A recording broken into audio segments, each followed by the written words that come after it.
It was throttle 3, right? It should be throttle. There it goes. There. No. Throttle 3. Go faster, please. What in the world? I've got there's a UFO here. Hello, everybody. Welcome back to Trains and World, where we're about to play the GL65 Didcot Yard to Wembley Euroterminal Aggregates mission. The mission I've been waiting forever to play because it's been a long time playing all this other stuff, and I really want to get back into the shed. So this apparently is a 36-minute mission. We will see if that's actually true. Our AP score is going to be 80-50. So that's not too bad to try to get a platinum medal. So let's see how we do in this mission. All right, so our goal in this apparently is to drive a Class 66, of course, hauling 12 HKA wagon. What that is an HKA wagon, we're going to find out very soon. From Reading to Acton main line. Oh, good. We're actually staying inside the distance. That's going to be fantastic. So let's go ahead and get started. Oh my God, it is dark. It's what, 5 in the morning? Oh my God, look at this. This is 5 in the morning, folks. I cannot believe how dark this is. I was not expecting the Aggregate to be running the red cars, but sure, that's perfectly fine by me. We're currently going to be waiting for a moment for some bizarre reason. We have to wait for the service to start at 5:33. Then we're going to Maidenhead Platform 4, West Drayton Platform 4, and Acton Yard. So let's get back inside our engine. Since we gotta wait anyways, let us go ahead and turn on our tail. We don't need the tail light. The instrument light is apparently on. The depth light's on. Let's go ahead and turn on the cab light. Obviously, we can't see a whole lot outside with the cab lights on, but don't worry about that. We will take care of that momentarily. Because it is nighttime, we're not going to be doing daytime headlights or anything like that. We're not doing yard work. We're going to be going with nighttime headlight mode. Once we get the headlights on, we want to make sure it's our parking brake on. Currently, it is off. If we ever had to, we could just, turn it on, watch the little icon turn on to on, and turn it back off if we ever needed to. Good job, phone, for flashing me in the eyes right in the middle of a video. Next up, we got our direct brake. It is already set to release. Our automatic brake is on hold, and we know that the brake pipe is not quite charged up. But before we even get that brake pipe charged up, our reverser is already set in. In case you want to know, these dials, all 4 of these need to be switched on for this engine to run. In the case of this, all we have to do is put the reverser to forward. Eventually, we will have to press Q to get rid of some other stuff. In the meantime, our throttle is going to stay the same. We're going to go ahead and release our brakes. To release the brakes in the shed, reminder, you have to hold the button down or your brakes will not release. As you can see there by the 2 numbers here, this one has to go to 5.1. This one has to go to 0, and this one, as it is dropping, has to also go to 0. Thankfully, we're on level ground, so we don't have a lot to worry about here. There is a phone somewhere here. This is it. The contact a singular button. Proceed as single indicate. And if you notice up here, it says DSD isolate and AWS isolate. Where might those be, pray tell, are those little things? They're inside a fuse cabinet of all places. EM deck system ready. I don't remember seeing that before, but that is okay. For the DSD isolate, that is going to be this switch right here, the third one over from the left on the second cabinet. We just need to turn this to unisolated. The fire detection system's already unisolated. The cabinet switch light, for whatever reason, this light, it's already going to be on. I don't even know what that's for. Fuel injection, we're going to leave that alone. And the turn on the AWS is actually under the 24-volt supply fuse. Notice it says AWS TPWS. So we're going to turn that on. And of course, press Q to get rid of the wonderful icon. Closing that back up, I just now realizing it says air filters and inertial electrical cabinet and inertial filters all right here. I don't exactly know why. Maybe that's inside this cabinet, which we cannot open. To get ourselves moving, we're not actually going to move. We want to make sure we have a little bit of hot plate. Maybe let's go with low, keep my tea going. I don't have tea today. I've got bubbly water, I guess you could say. We're going to turn on some fresh air. I'm not going to worry about anything else with the fresh air. And with that, I believe we are ready to head out. So let's go ahead and put our throttle to throttle 1. How many cars do we have here? We have quite a few cars. According to the system, it says we got 13 cars, 1,300 tons. We're not that big as a train. In just simply throttle 1, it's not going to be able to move this train. I'm sorry. That's just all it is. So we're going to have to go to throttle 2 and throttle 3 and probably, oh, there it goes. Throttle 3 will get this train moving finally. So all we got to do is take this train going forward, head over to the 40-mile-an-hour limit. Once we pass that, we're going to finally get our speed up, and you can tell that because of our distance monitor up here on the upper right. Now, I will tell you this about the shed. The convenience of the shed means I have plenty of time to introduce you guys to the control system. I have plenty of time to basically turn off the cab light, and observe everything in awesome neon light. This is probably for you all so much better to see, and I only did this, I wanted to see if I got any extra scores for touching the blind, but this is probably so much better to be able to see what's going on here. I'm sure some of the drivers in the UK drive in the dark like this, so they can see all of their controls. Not really, you can't see anything over here. All of the controls, you can't even see anything over here. All you can see is the instrument lights. But for you guys, the fans at home watching this, you want to be able to at least see out the front window. And I think that's going to be critical and very important. Oh, and before I forget, maximum speed, 75 miles an hour. This cab can't go any faster than that. There's a warning. It's fitted with anti-spalling windscreen for dryer protection. We're not going to worry about that because it is not raining. What's going to be highly critical in this mission, because it's only 5 in the morning, I don't actually think any other rail... No, that's not true. I was about to say no other rails are running, but I do remember seeing the timetable of the Great Western Express download content here, and it went from something like 2 in the morning all the way over to 11 at night or something like that with like an hour break. This is why this rail line is always shut down when they can do construction, because they've got so many trains running all over the place, you know what I mean? By the way, it is super dark out here, and keep in mind, Trains in World has the tendency of aiming for real life. Real life, you're not going to see this train. You're really going to see this train from very far away. In fact, if I go to camera 8, I will try to show you this as best I can. All right, if I happen to be a pedestrian just hanging out here for some bizarre reason, why would I even hang out on the side of the road? I am on the side of the road, it's fine. But, you know, you're going to honk your horn. One of the things you should be able to see is the light of the train. However, I will say this is pretty darn dim. I can't actually see my train. Like, I should be able to see a very bright light from this angle as a pedestrian rather than, you know, seeing it from the point of view of the engineer. However, with that said, let's go to camera 3 for just a second. We're going to flip the screen over, and I'm just saying all this because I love watching the aggregate train roll on by. So let's go ahead and go to camera 3 for a second. If I could just go out to the front. This is realistically about the right brightness for the driver himself to be able to see what's going on the road. And this is really all you can technically see as you're driving along. So it becomes kind of critical that Train Sim World does give you as much realism as possible. Folks, back in 2019, something called the Asphalt Group, see, there it goes. The AWS is not doing anything, I noticed. So we're going to have to pay attention to that. By the way, folks, it is almost 4th of July here. That probably means nothing to you guys who are living in the UK. You probably could care less that it's 4th of July. It's just another day for you. For us in America, it is a holiday. So there is probably an 80% chance that my neighbors will set off a bunch of fireworks as I'm trying to record this. Go me, right? Oh, it's about to be 60 miles an hour. I need to make sure I slow down a touch here. I'm going a little too fast. But yeah, so the neighbors love fireworks. They love doing it all night, and it's just like, what the heck? So not only do I have fireworks like right now, and keep in mind it's just a little bit after 9:30, and they actually set off fireworks all the way to 1 a.m.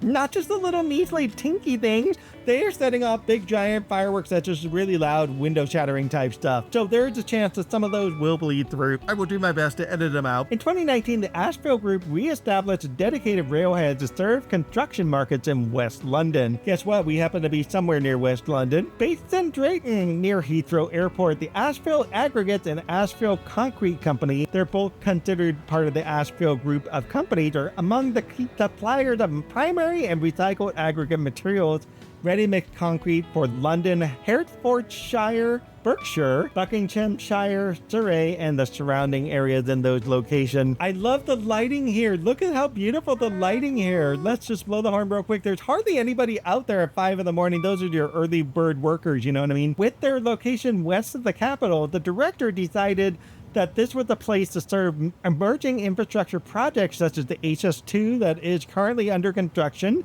the Heathrow expansion and motorway upgrade, which probably is still under construction. The challenge essentially is, how do you supply these things with the aggregates and other materials required? One of the challenges is the quarries and railheads produce and import aggregates close to Asphalt's main site, but these operating already at capacity. Right, so keep that in mind. These quarries and these facilities, they're at maximum capacity. So how do you serve other clientele beyond the clientele that you're serving today? The director found they were having to pick up and source material from somewhere else outside the local region that they were sourcing, which meant more cost, which meant more time, which also meant other issues going on with trying to get the aggregate to the customers to supplied. So if I said something like, hey, existing customer will get you aggregates by tomorrow, no problem. That's fine. But you got a new customer, you're trying to make them a loyal customer and everything, and you want to say, hey, customer, I'll get you your aggregates in about 2 weeks because we got to ship it here from one of the islands off the coast because that's the closest place we can bring our aggregate to you guys. One of the things the director decided to do was look at the feasibility of bringing rail access and creating a new railhead at the same site where the existing railhead is. The existing railhead is exporting and importing aggregate, but what they can't do, oh my God, what they can't do is add additional line. They're out of capacity, so they're going to put another railhead so they can pick up more aggregates and take more aggregates out. That's their intended goal here. The main line connection to Network Rail's Colnbrook branch line was still in place. The advantage of that Colnbrook branch line was the fact that most of the track work had literally been buried by a protective layer of fill by the landowner that happened to own that branch line. Very fortuitous thing that they just basically covered it up with something like topsoil, aggregates, whatever it is. So the rails were still there. The ties were still there. They only had to do essentially repairs. They didn't have to start all over again with the whole rail line. So lucky them, yay. Because of that, negotiations then commenced with Network Rail, who were wanting essentially to see the site return to rail use, and local planning authorities decided to get involved, and specialist rail freight consultants were involved. Intermodal stuff were drafted to decide how to make the track layout essentially work for the site to maximize not just the length of the trains that could be handled, but also develop some kind of method of working procedure for the movement of train on and off the main line within the site itself. Think about this, like here I am going up and down the main line, and you have a branch line that goes off to the left, and you got this little hillside here, but everything underneath is the tracks. The tracks are all still there, the tracks are all operational, it's just unfortunately buried under everything. So they dig all that up, and you've got, lo and behold, a siding. So they got to essentially work out the scheduling and stuff, essentially like what I'm doing here at 5 in the morning with no other trains on the line. This is probably the most surprising, emptiest train. That's not true. I did see, I think, an HSG drive by earlier, and there might be something coming up ahead. Can't tell right now. But anyways, the idea is you've got to work in the schedule where you can take an aggregate train like this one going at roughly 60 miles an hour and finding a way to get it off the siding. They hired a contractor, KGJ Price, to recover the buried track work, replace any of the expired components, and essentially reconnect the track from the where it was buried to the layout that they had intended to kind of get these junctions to happen. The track works were then completed within a matter of weeks. On the 20th of June in 2019, I believe it's the first train to make its way to the site. It was a 120-ton GB rail freight locomotive, number 66775 HMS Argyle, I believe that's how you pronounce it. It ran along the full extent of the siding. The first loaded train then arrived on July 16, marking the start of that regular delivery services comprising of, they would call it 24 box wagons, we would call it 24 freight cars, right? Each of these were capable of transporting at least 75 tons of material each. We're about to get to Maidenhead Platform 4, folks. So Maidenhead Platform 4, all we're doing is basically going to via location. We got 2 via location, Maidenhead and West Drayton, before we officially stop at Acton Yard. So this is actually a fairly easy aggregate mission. We've got nothing in our way. Cross our fingers here. We've got nothing basically stopping our train. It's basically an intro to the intro of the aggregates. Welcome to Maidenhead Platform 4. Coming up in 900 yards, we're going to be sailing on, literally sailing on through this. So it becomes very important to use your horn. Don't forget the space bar and the N key if you're playing on the keyboard. And you, as the driver in the UK, have the discretion how you want your horn to sound. You could do all sorts of fun things. However, in reality, at least when you're going to be passing, that wonderful station up ahead, it's probably best, do a high sound, do a low sound, just to let people know, hey, you're coming on through. Maybe doing a couple of these just to let people know you're there. There should probably not be a whole lot of people on the platform. Maybe just like this one lady that I see there, this one guy that's walking slightly on the yellow line. We're going to go deal with that. That's totally fine. Next up is West Drayton Platform 4 and 11 more miles. That's about 22 miles total for our trip, plus whatever it takes to go to Acton Yard. The use of the rail takes up about 90 HGV load off the road network for every train that's operated. Keep in mind an HGV load is essentially truckloads. That's what essentially they're referring to. So it's taking 90 truckloads completely off the roads that you would normally see, and that's less traffic for the rest of you guys in the UK, more rail on the tracks, and maybe a cancellation for something just got to get fixed somewhere in this line as usual. What it does is it does reduce emissions. So keep in mind truck emissions are going to be higher than rail emissions because there's more truck, to that one engine. Because of that, it's going to be a reduction of per ton kilometers by 3/4, which actually isn't bad, quite frankly. And the railhead is considered safeguarded for future generations and capable of handling a wide range of bulk and unitized products to serve the demand of the local market, whatever that local market's going to look like. And keep in mind, I mentioned once upon a time ago in one of these episodes about Paddington and how they're trying to reshape Paddington from this backwater, place that was just neglected to an international market space. And because of that, they're going to need tons of material going to Paddington. Other areas of London, other areas of the UK are going to be in the same boat where they're going to be going to this international market space, and they're going to want to create this picture. And so therefore, you've got to create upgrading of these tracks to handle all these diverse things in the future you may not know anything about. We're passing by another station. This is not West Drayton, but we just need to let that person up there get off the yellow line because that person's just going to die by being that close to the line. My goodness. The final part of this is the upgrade of the truck fleet to Euro 6. So there is a truck fleet that does take these intermodal trains and the things that are transported by train, and you have to put them on trucks to deliver, right? Trucks got upgraded to Euro 6 vehicles, and the investment also got put into plant machinery. And the company then signed up to long-term partnership with something called Scania UK and Liebherr, I believe that might be a German company, but correct me if I'm wrong, to provide vehicles and plant machinery, which then features the latest in efficiency and safety equipment. And all of these will be on repair and maintenance contracts with manufacturer to ensure that there is reliability and longevity. Folks, I am shocked right now that I am doing really well on throttle 3 at 59 miles an hour. I haven't really had to touch this. I kind of want to bump it up to throttle 4 just for a second, just to go up, just to get that little 60. I saw it creeping up just little by little. My AP score is about 4430. This is not bad for about half the trip. We got a networker turbo coming towards us. It is a 3-car networker turbo as far as I can see. And all the yellow lights are at least on the right side, so we got nothing to worry about on our end. All we got to do is worry about where the next platform is. I'm going to use my binoculars to see that one. That one is very dim.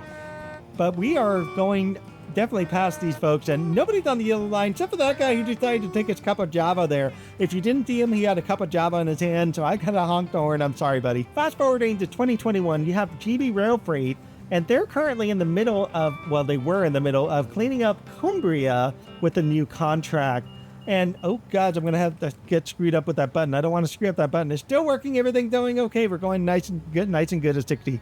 We're going to probably get hit by this at some point, folks. They're cleaning up the contract, and they announced a 2-year deal with Hansen. The Hansen is a multinational supplier of heavy building materials to the construction industry in the UK. And the contract calls for GB Rail Freight to run twice weekly bulk aggregate trains from Shap Quarry in Cumbria to Tubrick in Liverpool. The quarry, some of you guys in the UK will recognize this. It is a fairly well-known quarry that you might see on the West Coast Main Line, and it's going to be supplying raw materials to a distribution point set up on the railway land in the heart of Liverpool. Folks, definitely like and subscribe, leave me comments. I love the fact that you guys are watching the videos. I love the fact that you guys are commenting, and I can't wait to see what you guys come up with as I go along and some of the thoughts you guys are having as I go through this. One of the reasons that they're shipping from Chap all the way to Liverpool, if you don't know anything about the UK, which I of course do not, coming in from America, Liverpool is a port, and it's essentially, the best analogy is that it's a port of LA.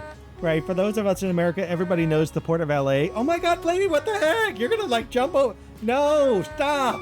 Anyways, Liverpool is like the port of LA, and because it's such a big port, you want to be able to bring supplies to this port for distribution wherever you want to take this stuff. The facility at Chap is over at the Cumbrian countryside, and you want to be able to transport this stuff to Liverpool so that way it can grow out to the various people that need the services. GB Rail Freight, essentially it's transporting about 1,800 tons of aggregate material on this line from Chap all the way to Liverpool. Because of this, GB Rail Freight and Hansen developed the Liverpool terminal from what used to be an underutilized rail land at Merseyside. The Aggregates company originally had several sites in Liverpool, but the thing with this is the city was dealing with the issue of traffic because of trade routes that had to change after the UK left the European Union. You all know this as Brexit. No matter where you live, everyone knows it as Brexit.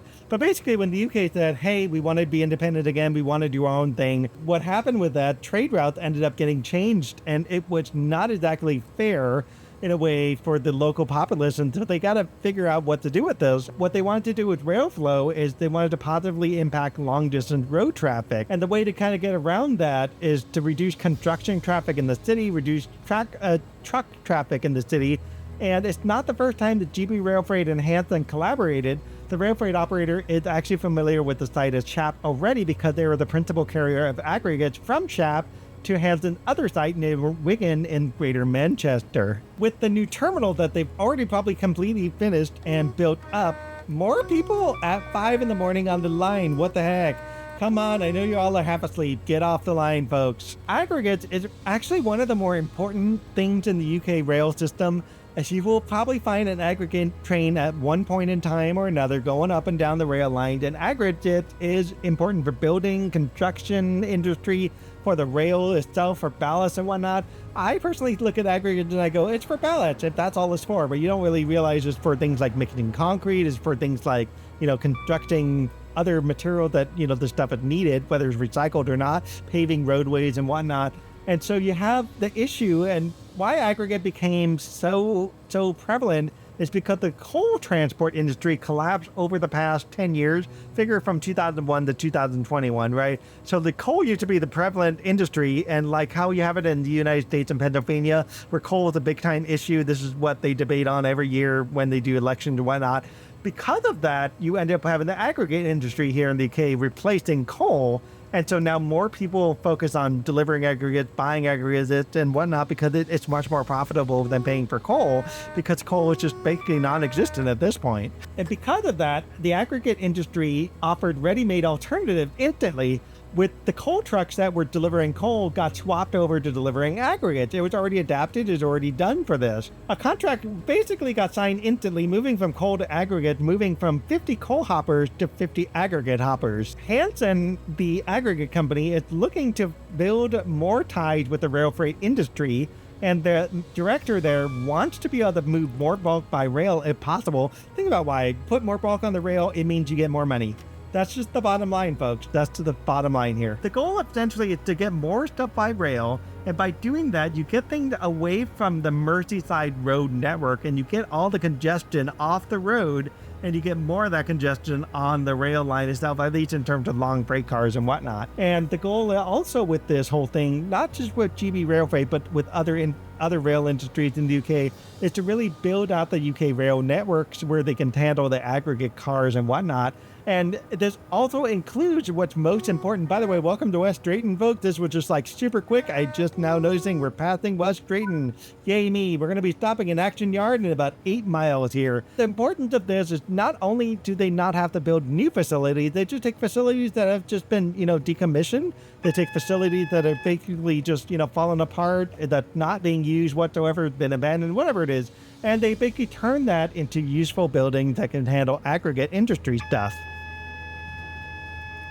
Okay, wow, I clicked a screen and I was like, no, I can't press Q, I'm panicking, and what do I do? Look at this, the speed limit said 85, earlier said 90. I cannot go 85, 90 because this train's not even letting me go past 60. And the train itself, by the way, can only go 75. Even if it was letting me go 90, it's not going to even let me do that anyway. So all this beeping and buzzing is not going to do anything for me here because I'm not even allowed to go those speeds. So I'm totally fine. I don't really need to slow down a whole lot. However, I do need to slow down enough for Acton Yard. Reminder, you have a long line of freight cars. To stop your train, you probably will want to use this wonderful automatic brake we can't see anything of.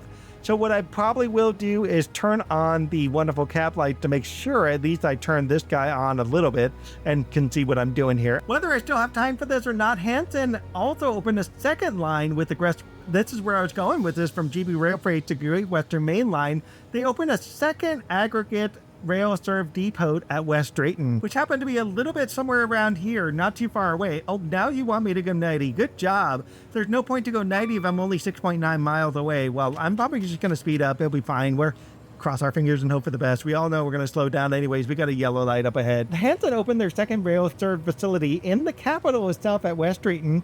It used to be a coal yard, and again, what I was saying about this, the coal stuff has turned into aggregate stuff. Just north of Heathrow Airport, the original coal yard got converted to aggregate use, and it created the convenience of linking the rail and road into and around the capital itself, and was conveniently in a location to serve for any kind of expansion work that they wanted to be able to do. The new depot that Hanson put in is already popular, not just with the environmentalists who notice that there's less construction traffic, meaning less emissions, so happier people without CO2. The advantage of this is the Hanson is literally supplying raw aggregates from their Waitley and Tiverton quarries in the southwest of England, and this depot is essentially serving these two locations and is expected to handle around 250 tons, 250,000 tons of material every year, and the goal over time is to raise this to about 400,000 tons within the next 3 years. That is a lot of aggregates that they're going to be carrying around. And London itself is considered the biggest construction market, with Paddington taking center stage a lot of this. High-profile projects are underway. Most of them are supported by bulk rail freight, if not all of them. And you have projects like the Elizabeth Line, which is also known as the Crossrail, which, as you know, is already open. The redevelopment of Brent Cross Shopping Centre. You have things like the Tideway, the new London sewer system. All of this depends on the freight lines. By opening this up in West Drayton, you end up with the advantage of having this very convenient for deliveries at the mainline area. And because it is the second railroad depot for Hanson, it actually gives Hanson enough money to essentially pull together. The last one was opened at Tubrick, I believe I said, near Liverpool. And the whole advantage of that was to be able to deliver stuff to the port at Liverpool. All right, folks, so we are about 3.9 miles away from Acton Yard. I think this is probably a good time to maybe turn on the lights. I don't know. But it probably will be good. Maybe not. I can't really see anything. It's pretty junky to be able to see anything like this. Maybe I could spend time outside, but it's kind of impossible to see here. But yeah, you guys are going to get the upgraded post-processing version where this is going to at least look decent. We'll see what happens. Even from the inside, I could probably do some post-processing to make that a little decent. If not, I can always leave this off and we'll see what happens. More likely there'll be post-processing. But yeah, the only reason I want to turn this on is to remember how to turn on the automatic brake. Because the first step is, in order to stop, we got to essentially drop our throttle all the way down, and then we got to use the other button to hold the automatic brake to eventually get our brakes to officially turn on. As you can see, I just touched the automatic brake just a touch, and it's essentially the semicolon and the colon button. Those are the ones that you're going to be using. Wait, I'm saying that right. The semicolon and the apostrophe, those are the two that you're going to be essentially using to slow this train down. With us about 2 miles away, I do want to get a little something in the brake pipes just to get me slowed down. I don't know, probably to 50. 50 seems reasonable. But let's go ahead and turn our lights back off for you guys, so that way you know what's going on. You don't need to see me use this because I got buttons in my hand where I can quickly use this with my 2 fingers. However, what's going to be most important is hitting that AWS so I don't get slammed by the AWS as I go along. As you can see, we got a 60 zone. I've already thought ahead about this. Thankfully, I decided to slow down just enough. Acton Yard, remember how this works, folks. Acton Yard is not here on the main line, which means we're going to be switching off this track to go to Acton Yard. So we do need to do some prep work to get ourselves down at least to 40 miles an hour to get the track shifting to happen. And then somewhere in Acton Yard is going to be something like a 15-mile-an-hour zone. I swear I saw a lady on the yellow line, like way up on the yellow line. I swear she was like almost in my face. That yellow line just drives me nuts, man. I'm sure the train drivers are feeling the same way. What I'm going to end up doing, folks, is once I get down to about 40 miles an hour, that's where I'm going to level off my throttle. And I'm just going to kind of cut it back a little bit because I should be okay. Actually, no, I'm not. I'm going to go down to 30 miles an hour, and then I'm going to cut my throttle back. However, I've got at least a mile to get there, so it's no big rush, but I do want to take my time to at least roll into Acton Yard because I've got all these wonderful AWSs that I got to pay attention to. And keep in mind, AWSs are location-based. They're tied to where this stuff is going to be. And you saw that sign that just went past, maybe. It basically said that, hey, folks, you're going to be making a 30-mile-an-hour turn going that way. That's where that 30-mile-an-hour down up ahead is about. We're going to be going to shift our track up ahead. And if you know your routes, if you've been driving this enough, you'll know roughly where these locations of the AWSs are. In my head, I've roughly got it roughly in the beginning at Reading and roughly at the ending at Paddington. Whichever direction you go in, it's going to be one or the other. With that said, we're going to be hitting our 30-mile-an-hour zone, and we're going to be dropping speed just right for that. So we're going to probably keep our brake on at 0.9 brake cylinder, and I think that might be enough for pipe pressure. I don't know. We'll have to play that by ear. Actually, you know what? We are going to drop it off just a touch. Let's just go down a little bit more. We'll see what happens. I'm going to let it drop off a little bit, and it might drop off all the way. Is it going to drop? Yeah, it's going to drop all the way. We're just going to have to coast it then.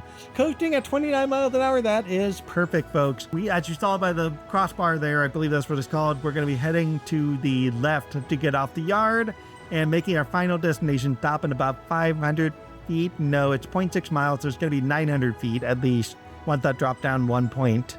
And reminder, folks, you are driving an aggregate train. There is something like 13 cars here, so you do have to plan a little bit more ahead than you do with the Network or Turbo or even the HST. Those two probably don't need a whole lot of, stopping power. So if you notice there, we got to stop at 25 miles an hour, so we're going to be slowing down a little bit more. My train is like ready to fall off there. And actually, we're going to probably go down way more than that. So let's go ahead and bring our brake cylinder up to at least maybe brake cylinder 2. Yeah, that would do. 2.5 should cover it, maybe, if we're lucky. And we don't need to worry about any of these tracks shifting the switches or anything like that because it's all automated, so no worries there. This will be fine. We're just going to kind of coast at 13 miles an hour. And maybe not. We're going to be dropping down a little bit more. We're going to have to put a little bit of a throttle to keep me moving. Throttle 3 is the one that gets me going, right? It was throttle 3, right? It should be throttle. There it goes. There. No. Throttle 3. Go faster, please. What in the world? I've got there's a UFO here. What? It's really? That light is so blinding. What the heck, man? That is a blinding light. What in the world? I did not expect that. Let's go to camera 8 for a second. Is that really? It doesn't look that blinding from down here, but inside the engine, my gosh, that lit up the thing like a Christmas tree, man. Let's see what happens when I go under this light. Is it that light? It is that light. My God, that light is like a UFO. It's like I'm going to be taken by the folks in the sky. Now, whether you guys have UFOs in the UK, I have no idea. We all know where UFOs come from, right? We're going to leave that with a big giant question mark for you guys here. So 500 yards, we have to stop roughly at our stop. There's 2 stops. There is 1 stop right here in front of me, 74 yards away. My God, I'm going to need sunglasses if I keep this up. 74 yards, but we actually have the official red light stop on 500 yards. So we just need to make sure we stop on target here. So dropping ourselves down to 5. And why am I turning up my throttle? I don't need to turn up my throttle. This will be fine. I love this. This is going to be like the perfect stop right here. Perfect stop, applying all the brakes. And we are officially done with this mission. Hooray. Speeding. I got like a little bit of speeding. I don't remember that speeding, folks. That speeding didn't exist. 9,040 AP. That was actually pretty good for an aggregate mission, folks. As usual, like and subscribe. Leave me a comment. We're going to be going right back, I believe, with the Network or Turbo. Or no, I think it was an HST is coming up next. And it's at some point, because it's been kind of consistent going from like Network Turbos and then HST, then Aggregates. And at some point here, this thing's going to be starting to mix it up a little bit. It'll be something like an Aggregate, Network Turbo, HST, and then mixing up between the 3.